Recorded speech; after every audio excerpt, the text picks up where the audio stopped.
नमस्कार प्यारे किसान साथियों, स्वागत है आपका अपने इस YouTube चैनल धरतीपुत्र में। तो आज हम जैसे बात करने वाले हैं कि जो सल्फ़र होता है, सल्फ़र जो फसलों में अपन उपयोग करते हैं और फसलों को उसकी जो पौधे हैं के जो अंदर सल्फ़र का उपयोग करते हैं, तो पौधे को बहुत ज़्यादा मात्रा में यानी कि बहुत ज़्यादा महत्वपूर्ण चीज़ होती है सल्फ़र। यानी कि सल्फ़र जो है एक द्वितीयक पोषक तत्व होता है फसल के लिए, जो कि NPK के बाद में नाइट्रोजन, फास्फोरस और सल्फ़र के बाद में जो ज़्यादा महत्वपूर्ण चीज़ होती है, जो ज़्यादा महत्वपूर्ण पोषक तत्व होता है NPK के बाद में, तो वो होता है आपका सल्फ़र। अब सल्फ़र क्या काम करता है आपकी फसलों के अंदर, कैसे उपयोगी है ये, उसका उपयोग जान लेते हैं पहले। उसके बाद में फिर अपन उसकी अलग अलग फॉर्मुलेशन यानी कि अलग अलग अवस्था में अलग अलग फॉर्म में आता है जो सल्फ़र, तो कौन सा सल्फ़र आपको कैसे यूज़ करना है उसके बारे में भी हम आगे डिस्कस करने वाले हैं। वीडियो में बने रहिए, वीडियो को बिल्कुल आगे नहीं बढ़ाना है, इस पर स्किप नहीं करना है और छोड़ करके भी आपको नहीं जाना है। आपको पूरी जानकारी इसके अंदर क्लियर मिलेगी। तो क्या करना है आपको, पहले अपन सल्फ़र का उपयोग जान लेते हैं कि क्या काम करता है ये फसल के अंदर।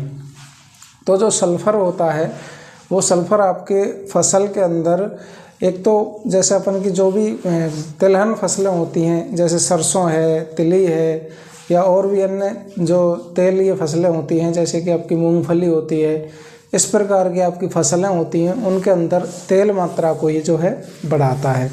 एक तो ये चीज़ होती है। दूसरा फ़ायदा क्या होता है इससे कि जैसे अपन की दलहन फसलें होती हैं, दालों वाली जितनी ही फसलें हैं, उन सारी फसलों के अंदर जो है कि प्रोटीन की जो मात्रा होती है उसको बढ़ाता है, और प्रोटीन दालों के अंदर होना ज़रूरी है। और उसके बाद में अपन का क्या होता है कि जितनी भी अपन की जैसे कंद वर्गीय फसल हैं, या फिर ये कह सकते हो कि आपकी स्टार्च वाली जो फसलें होती हैं, जैसे आलू होता है या फिर चुकंदर होता है आपका, और भी अन्य फसलें होती हैं, तो उनमें क्या करता है ये स्टार्च की मात्रा को बढ़ाता है। स्टार्च की मात्रा की आवश्यकता होती है और उनके अंदर अधिक आवश्यकता होती है, जिससे उनकी साइज़ जो है बढ़ती है, मोटी होती है। जो कंद है, जैसे आलू है तो आलू की साइज़ बड़ी होती है, तो स्टार्च उसमें अगर अच्छी मात्रा में होता है, अधिक मात्रा में होता है, तो आपके जो आलू है, आलू की साइज़ जो है बढ़ जाएगी। इसी प्रकार स्टार्च वाली सारी फसलें हैं उनमें स्टार्च की मात्रा को बढ़ाता है सल्फ़र। और उसके बाद में हम बात करें तो साथ साथ में साथियों, ये जो अपन की जो जितनी भी तीखी फसलें होती हैं, जो तीखापन वाली होती हैं, जितनी भी फसलें आपकी गंध वाली फसलें होती हैं जिनको बोल सकते हैं, जैसे कि आपकी लहसुन हो जाती है और अदरक होती है, इस प्रकार की जो फसलें होती हैं, तो और प्याज होती है आपकी, तो इनमें क्या करता है ये सल्फ़र जो है आपकी सल्फ़र की मात्रा की ज़रूरत होती है इनके अंदर। सल्फ़र इसमें होगा तो ही ये अच्छी तीखी या अच्छी गंध वाली बन सकेंगी ये, और इसकी क्वालिटी अच्छी होगी। जितनी अच्छी गंध वाला लहसुन या फिर ये जितनी भी तीखी गंध वाली फसलें होती हैं, उनमें अगर सल्फ़र अच्छा होगा तो क्वालिटी अच्छी मात्रा में होगी उनकी, तो इसके लिए बहुत ज़रूरी होती है ये। और इसी के साथ में साथियों, इसका क्या उपयोग होता है कि ये जो है आपको जो फसल होती है, फसल को ठंड से या पाले से बचाव करता है जड़ों के अंदर जा कर के ये जो है, और ठंड से और पाले से आपकी फसल को, गेहूँ जो अनाज वर्गीय जितनी फसलें होती हैं उसके अंदर ये बचाव करता है। और उसके बाद में साथियों ये है आपके पौधे की रोग प्रतिरोधक क्षमता को बढ़ाता है, इम्यूनिटी पावर बढ़ाता है, जिससे कि आपका जो पौधा है उसमें किसी प्रकार का कोई भी रोग नहीं आए। तो उसमें काफ़ी हद तक ये लाभकारी होता है, साबित होता है। तो उसके बाद में आपको जो है ये जो पौधे हैं उनके अंदर क्लोरोफिल की मात्रा को ये बढ़ाता है। क्लोरोफिल की मात्रा बढ़ाने से आपकी जो फसल है वो बिल्कुल हरी भरी और एकदम स्वस्थ होती है, स्वस्थ रहती है उससे। तो एक ये इस चीज़ से भी इसका लाभ होता है। और उसके बाद में आपकी जो सब्जी वर्गीय फसल होती हैं, जितनी भी आपकी सब्जी वर्गीय फसल होती हैं, उन सब्जी वर्गीय फसलों में ये काफ़ी लाभदायी होता है। उनमें जो जैसे लाल मकड़ी वगैरह ऐसे रोग होते हैं, तो उन रोगों से जो है ये निजात दिलाता है, यानी कि उनसे बचाव करता है आपके फसल का या आपके पौधे का।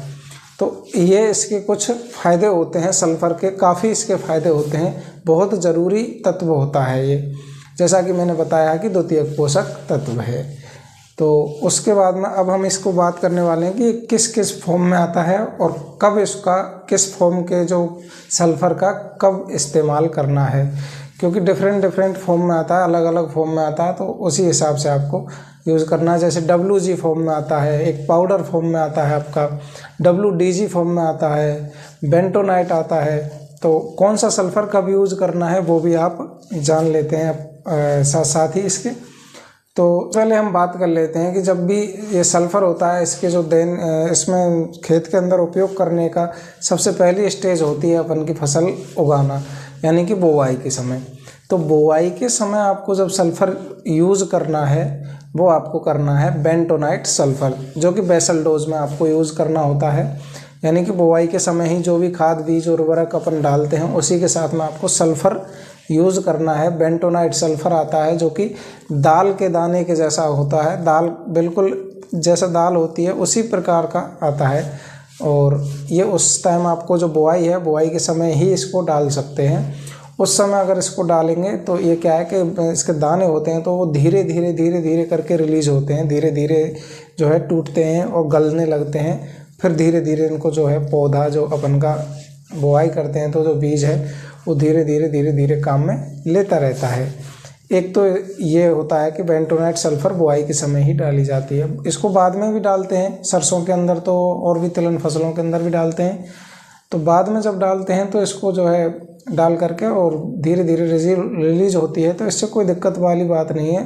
पर मेरा कहने का मतलब ये है किसान भाइयों कि जो WG फॉर्म में, पाउडर फॉर्म में जो सल्फ़र आते हैं उनको बुआई के समय इस्तेमाल नहीं किया जा सकता है, नहीं कर सकते हैं उनको।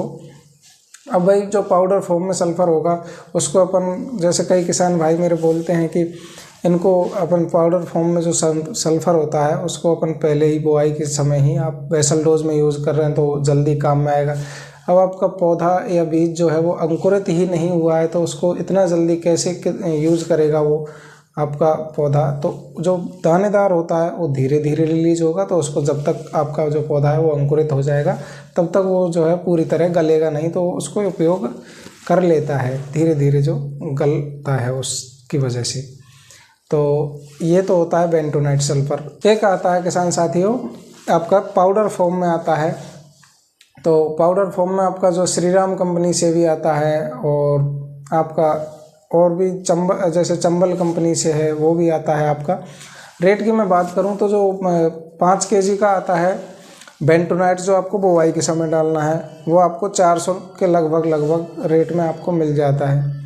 और उसके बाद में जो आपका मात्रा इसकी लेनी है तो आप 1 एकड़ में 5 kg से 10 kg तक आप इसकी मात्रा ले सकते हो 1 एकड़ के अंदर।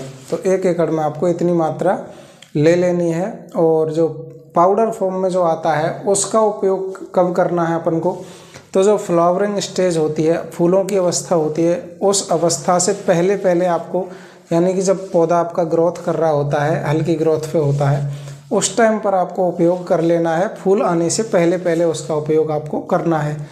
और इसमें जो सल्फ़र के अंदर सावधानियां होती हैं वो भी मैं आपको आगे बताने वाला हूं, आपको वीडियो छोड़ करके नहीं जानी है, पूरी वीडियो देखें आप, उसमें मैं बात करूंगा अभी इनके बारे में बात करने के बाद में।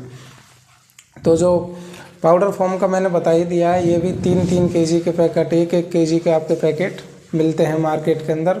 मात्रा की बात करें तो इसकी जो मात्रा है वो कम मात्रा में अपन यूज़ करें तो बेस्ट है। और स्प्रे करने के बजाय आपको जो है इसको ड्रिप के साथ में, जैसे अपन की सब्जी फसलें होती है उसमें तो अपन ड्रिप के साथ में ही यूज़ करते हैं, तो ऐसे आप यूज़ कर सकते हो। और अन्य फसलों के अंदर आप जो है पानी के साथ, सिंचाई के साथ में आप चला सकते हो। सरसों गेहूं के फसलों में आप पहली सिंचाई पर चला सकते हो, या फिर अगर अधिक ठंड है तो दूसरी सिंचाई के समय आप चला सकते हो। तो ये पाउडर फॉर्म आता है, ये इसको आप तब यूज कर सकते हो। ये जो 80% या 90% वाली फॉर्म में आता है, इस प्रकार से आप इनका यूज़ कर सकते हो।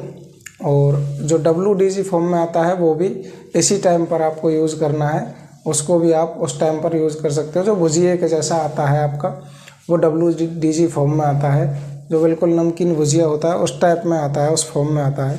और पाउडर बिल्कुल बेसन जैसा आता है, बिल्कुल उस टाइप का होता है। तो ये उसके उपयोग करने के समय है। कभी भी अब इसमें सावधानी क्या होती है, सावधानी आपको ये रखनी है, कभी भी इसको फूलों, जब फूल आ रहे होते हैं, फूल आ चुके होते हैं, उस टाइम पर आपको उपयोग नहीं करना है। फूलों के आने के समय नहीं करना है, फूल आने से पहले इसका उपयोग कर लेना है। और कभी भी फ्लावरिंग स्टेज के बाद में जब फलियां या फल बनने होते हों, उस टाइम आपका उपयोग इसको नहीं करना है, क्योंकि उस टाइम आपको कुछ इसका फ़ायदा खास होने वाला नहीं है और नुकसान भी थोड़ा बहुत मिल सकता है, लेकिन फ़ायदा तो कुछ भी नहीं होने वाला है, वो वेस्टेज जाएगा आपका। जैसे आपका फलियां निकल जाती हैं, जैसे सरसों के अंदर, तो फलियां आने के समय पर आप उसका उपयोग करोगे, दाना भरने लगता है उस टाइम पर, तो कुछ फ़ायदा उसके अंदर होने वाला नहीं होती। अब इसमें जो है एक तो यही है कि आपको फूल आने से पहले उपयोग कर लेना है, फूलों के टाइम पर उपयोग नहीं करना है। जब फूल आ रहे होते हैं और फलियां या फल बन रहे होते हैं उस टाइम पौधे के अंदर, उस टाइम आपको बिल्कुल उपयोग नहीं करना है। तो ये विशेष ध्यान रखने वाली बात है। और सिंचाई के साथ में इसका उपयोग करें तो और बेस्ट होता है। और तीसरी बात इसके अंदर क्या होती है कि आपको जो दानेदार, जैसे बेंटोनाइट का कर रहे हो या फिर किसी भी प्रकार की जो सल्फ़र है उसका उपयोग आप करते हो, तो सुबह शाम के समय उपयोग ना करें। अगर करें तो उस टाइम देख लें आपको, क्योंकि पत्तों के ऊपर जो है नमी नहीं होनी चाहिए, पानी की मात्रा नहीं होनी चाहिए, क्योंकि उससे अगर ये चिपक जाएगा तो दाग बना देगा पत्ते के अंदर और उसको, पत्ते को इसमें दिक्कत हो सकती है, नुकसान भी हो सकता है। तो और तुरंत जब इसका उपयोग करो आप, तो उपयोग करने के बाद में तुरंत ऊपर से पानी चलाना है, सिंचाई से पहले इसको उपयोग करना है। यानी कि जब पानी इसमें छोड़ेंगे उससे पहले उपयोग करना है, और उपयोग करने के तुरंत बाद में पानी छोड़ना है, उसको डाल करके फिर छोड़ना नहीं है, तुरंत सिंचाई करनी है आपको। ये इसकी सावधानियां होती हैं। और इसको अगर आप यूरिया के साथ में यूज़ करें तो और भी अच्छे इसके परिणाम देखने को मिलते हैं। छिड़काव विधि से अगर आप कर रहे हो तो आप यूरिया के साथ में छिड़क सकते हो, और नहीं तो आप इसको पानी के साथ में छोड़ दो तो भी कोई दिक्कत नहीं है, घोल बना करके आप और इसका छोड़ सकते हो। इसमें सब्ज़ी फसलों में इसकी मात्रा की बात करूं तो आप सब्ज़ी फसलों के अंदर जो है 500 ग्राम से 1 केजी तक या फिर 2 केजी तक आप ले सकते हो, इसकी मात्रा जो है 1 एकड़ के लिए। बाकी जो अपन की सब्जी अनाज वर्गीय फसलें होती हैं, जो गेहूं है, चावल हुआ, और भी अन्य फसलें होती हैं, उनके अंदर आपको जो है इसको 4 से 5 केजी तक या 6 केजी तक आप 1 एकड़ में यूज कर सकते हो। और जो अपन की तिलहन फसलें होती हैं उनमें भी आप इतना यूज कर सकते हो इसको। मात्रा सभी की और रेट हैं जो हर जगह अलग अलग ऊपर नीचे हो सकती हैं, पर लगभग ये जो है 5 केजी का जो है 400 450 की रेंज में आपको उपलब्ध हो जाता है, बाकी ऊपर नीचे हो भी सकता है। तो ये थी सल्फ़र के बारे में महत्वपूर्ण कुछ जानकारी किसान साथियों। उम्मीद करता हूँ आपको जानकारी अच्छी लगी होगी। अगर जानकारी आपको अच्छी लगी है तो वीडियो को कर दो लाइक और चैनल को सब्सक्राइब ज़रूर कर लें, क्योंकि मैं इसी प्रकार की अच्छी खेतीबाड़ी से जुड़ी जानकारी आपको लेकर के आता रहता हूं। तो धन्यवाद किसान साथियों, मिलते हैं किसी अगली वीडियो में इसी प्रकार की नई खेतीबाड़ी से जुड़ी नई जानकारी लेकर के। धन्यवाद। जय जवान जय किसान।